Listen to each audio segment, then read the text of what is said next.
পূৰ্বে ৰিজাল্ট ঘোষণা কৰিলে ৰাজ্যৰ মুখ্যমন্ত্ৰী ডক্টৰ হিমন্ত বিশ্ব শৰ্মাই। কোনে কিমানখন আসন পাব বিধানসভা নিৰ্বাচনত ৰাজহুৱা কৰিলে মুখ্যমন্ত্ৰী ডক্টৰ হিমন্ত বিশ্ব শৰ্মাই।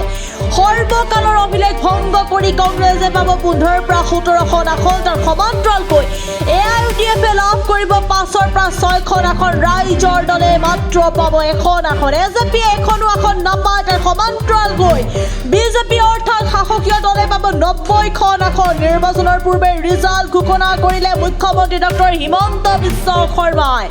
আমি পুনৰ জনাবলৈ চেষ্টা কৰিম এই মুহূৰ্তৰ বিগ পলিটিকেল আপডেট। নিৰ্বাচনৰ পূৰ্বে ৰিজাল্ট ঘোষণা কৰিলে মুখ্যমন্ত্ৰী হিমন্ত বিশ্ব শৰ্মাই।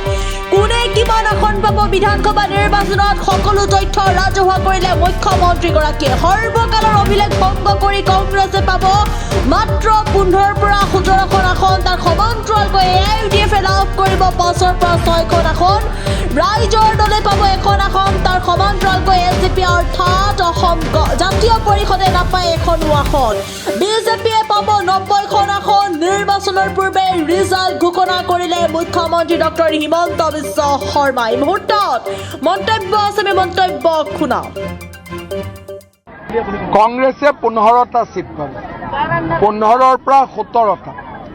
UDFে 5টাৰ পৰা 6টা। ৰাইজৰ দলে ঢিঙত জিকিব 1টা। জাতীয় পৰিষদ 0।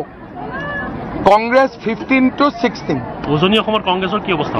ধুলাই উজনি অসম একোৱে নাথাকে। যিটো নাওবৈচাত জিকিম বুলি ভাবিছিলে সেইটোও হাৰিব। কাৰণ এতিয়া বাংলাদেশী মিয়াবিলাকেও কংগ্ৰেছক ভোট দিব ভয় খাই আছে।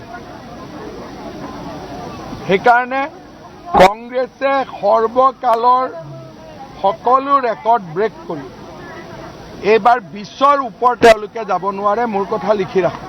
এতিয়া কংগ্ৰেছত মালে নাই। আৰু এটা কথা এইকণতে